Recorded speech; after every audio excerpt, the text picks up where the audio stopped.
अब तक मसीह के जीवन के हमारे कालानुक्रमिक अध्ययन में जहां हमने सुसमाचार विवरणों को उनकी घटित होने की क्रमबद्धता में जोड़ा है, हमने यीशु के जन्म और बचपन से जुड़े 8 दृश्य उजागर किए हैं। पहला दृश्य था टिटिट उनका अस्तबल में जन्म लेना, लूका अध्याय 2। दूसरा दृश्य है जब उनका 8वें दिन खतना हुआ, यह भी लूका अध्याय 2 में है। तीसरा दृश्य 1 महीने बाद का है जब मरियम और यूसुफ अपने बच्चे को मंदिर में परमेश्वर को समर्पित करने ले गए, यह लूका अध्याय 2 के उत्तरार्ध में है। चौथा दृश्य बेथलेहेम के एक घर में है, लगभग 2 साल बाद, जब कुछ ज्योतिषी फारस से आते हैं और यीशु को उपहार देते हैं, और यह मत्ती अध्याय 2 में है। पांचवां दृश्य खुलता है जब यूसुफ और छोटा परिवार जान बचाने को भाग रहा है, क्योंकि राजा हेरोदेस उन्हें बेथलेहेम में ढूंढने की कोशिश करता है और वे मिस्र भाग जाते हैं, यह भी मत्ती अध्याय 2 में है। छठा दृश्य दिखाता है कि वे हेरोदेस की मृत्यु के बाद नासरत लौटते हैं, मत्ती अध्याय 2 के उत्तरार्ध में। अब 7वां दृश्य 12 वर्षीय यीशु को दिखाता है, जो मंदिर में धार्मिक नेताओं से प्रश्न पूछते और उनके उत्तर देते हैं, और इसी दृश्य में यीशु यह प्रकट करते हैं कि अब वे पूरी तरह से जागरूक हैं कि वे परमेश्वर के बेगी पुत्र हैं। यह लूका अध्याय 2 के अंतिम भाग में है।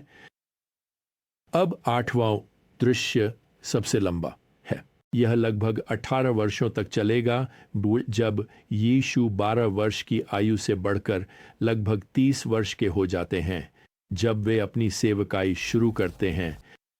यही 8वां दृश्य सबसे शांत या मौन है। वास्तव में हमें केवल एक छोटी सी आयत दी गई है जो उनके बाल्यकाल का वर्णन करती है। यह लूका अध्याय 2 यहाँ पद 52 में है। और यीशु बुद्धि में, कद में और परमेश्वर तथा मनुष्यों के अनुग्रह में बढ़ता गया। अब कुछ लोग कहेंगे कि यीशु के पास पहले से ही सारी बुद्धि थी जिसकी उन्हें आवश्यकता थी, लेकिन लूका यहाँ ऐसा नहीं कहते। अपने मानव रूप में यीशु 3 क्षेत्रों में लगातार बढ़ते गए, बुद्धि, कद और परमेश्वर तथा मनुष्यों के अनुग्रह में। देखिए, यीशु 100% ये दिव्य हैं, लेकिन हमें याद रखना चाहिए कि वे 100% मानव भी हैं। वे नासरत के किसी भी अन्य लड़के की तरह बड़े होंगे। वे अपरिपक्वता से परिपक्वता की ओर बढ़ेंगे, वे सरलता से विवेकशीलता की ओर बढ़ेंगे। वह बचकानी या यहाँ तक कि खतरनाक चीजें करने से एक बुद्धिमान युवक बनने तक बढ़ेगा। इसका मतलब यह भी है कि एक लड़के के रूप में यीशु को भी बाकी सब की तरह सर्दी लग जाती थी। उनकी नाक बहती थी, वे अपना पैर ठोकर मार लेते थे, वे बाहर खेलते हुए अपने घुटने छिलवा लेते थे। हो सकता है कि वे किसी सुबह देर तक सोना चाहते हों, लेकिन वे आज्ञाकारिता में उठ गए, और यही फर्क है। यीशु ने कभी पाप नहीं किया। पवित्र आत्मा ने उन्हें उनके बचपन के वर्षों में सुरक्षित और निष्पाप रूप से मार्गदर्शन और सुरक्षा दी। वैसे माता पिता ध्यान रखें कि अपरिपक्व होना और पापी होना दोनों में फर्क है। एक बच्चे के रूप में मूर्खतापूर्ण या खतरनाक होना पाप करने जैसा नहीं है, और यीशु भी परिपक्व होते हुए इन सभी चरणों से गुजरे होंगे, और जैसे जैसे वे बड़े हुए, वे भी किसी अन्य युवक की तरह प्रलोभन से लड़ना शुरू करते, लेकिन वे कभी एक बार भी असफल नहीं हुए। इब्रानियों के लेखक इसे इस तरह कहते हैं, हर प्रकार से वह हमारी तरह ही परखा गया, फिर भी बिना पाप के। यह इब्रानियों 4:15 है। उनके पास एक मानव स्वभाव था, और वैसे चुपू आज भी है। उनके पास एक दिव्य स्वभाव भी था। एक ही व्यक्ति में 2 स्वभाव, यह है प्रियजनों अवतार का रहस्य। अब हम अक्सर यह भूल जाते हैं कि वे 100% मानव थे, और हम उन्हें किसी सुपर हीरो जैसी जिंदगी जीते हुए सोचते हैं। असल में धार्मिक कथाएं उनके बचपन का वर्णन भी इसी तरह करती हैं। प्रारंभिक लेखक यह सोच भी नहीं सकते थे कि वह एक सामान्य छोटे बच्चे थे। दरअसल एक कथा के अनुसार एक सुबह वह मिट्टी के पक्षी बना रहे थे और फिर उन्होंने उन पर सांस फूंकी और उन्हें जीवन दे दिया। अन्य कथाएं कहती हैं कि उन्होंने चमत्कारी रूप से बढ़ई की दुकान में जोसेफ की गलतियों को ठीक कर दिया। कथाओं में कहा गया है कि उन्होंने पेड़ों को झुका दिया ताकि उनकी मां आसानी से फल तोड़ सकें। कथाएं हमें यह भी बताती हैं कि नासरत के अन्य बच्चे जब वह बाहर खेलने आते थे तो उनके सामने झुक जाते थे।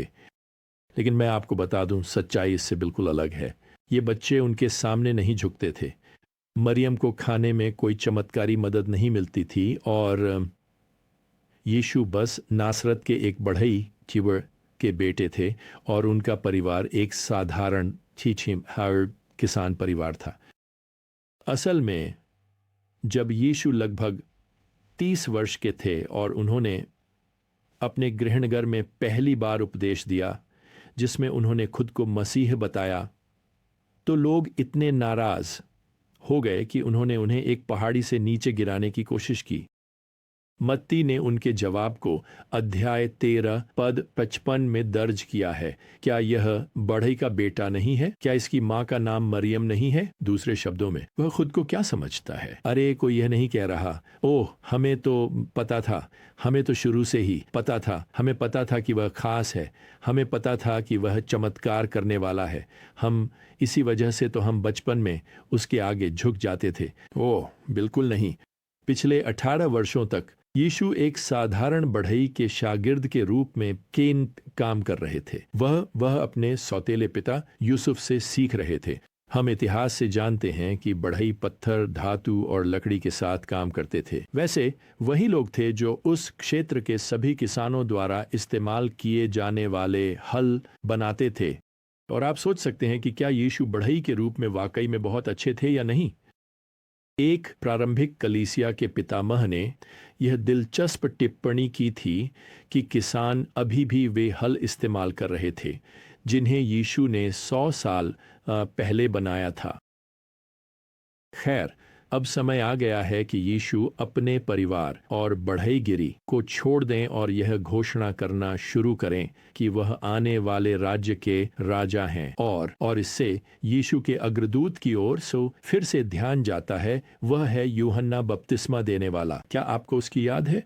लूका अध्याय 1 पद 80 में हम यह पढ़ते हैं, बालक यानी यूहन्ना बढ़ता गया और आत्मा में बलवान होता गया और वह इज़राइल के सामने अपने सार्वजनिक प्रकट होने के दिन तक जंगल में रहा। अब दूसरे शब्दों में यूहन्ना परमेश्वर की चुप्पी को तोड़ने वाला है। देखिए, जब आखिरी बार परमेश्वर ने इज़राइल से बात की थी तो वह भविष्यद्वक्ता मलाकी के माध्यम से थी और वह 400 साल पहले की बात है। इन 400 वर्षों के दौरान यहूदी लोगों ने बहुत कुछ अनुभव किया। वे कुछ समय के लिए स्वतंत्र भी हुए थे, लेकिन जब यूहन्ना की सेवा का समय आया तब तक रोम ने इज़राइल पर शासन करना शुरू कर दिया था।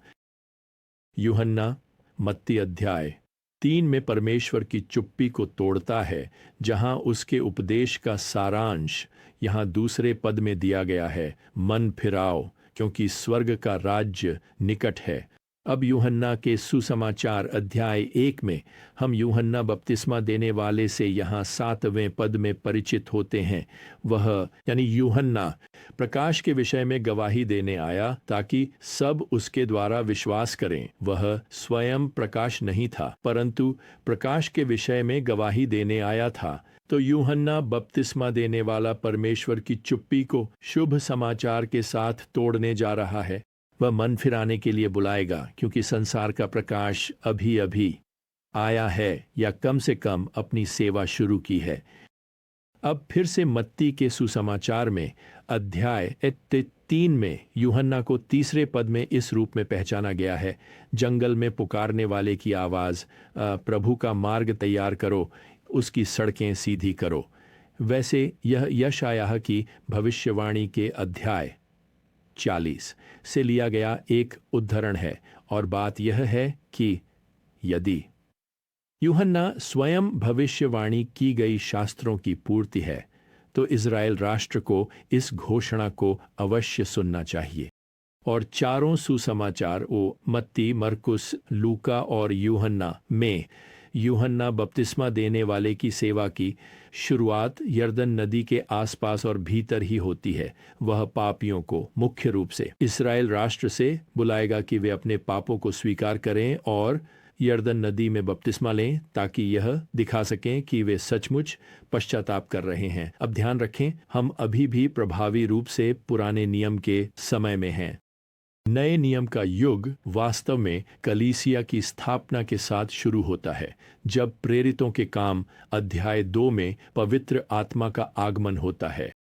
तो यूहन्ना एक पुराने नियम के भविष्यवक्ता हैं। उनका जल में डुबोकर बपतिस्मा देना पुराने नियम की दृष्टि से ही समझा जाना चाहिए।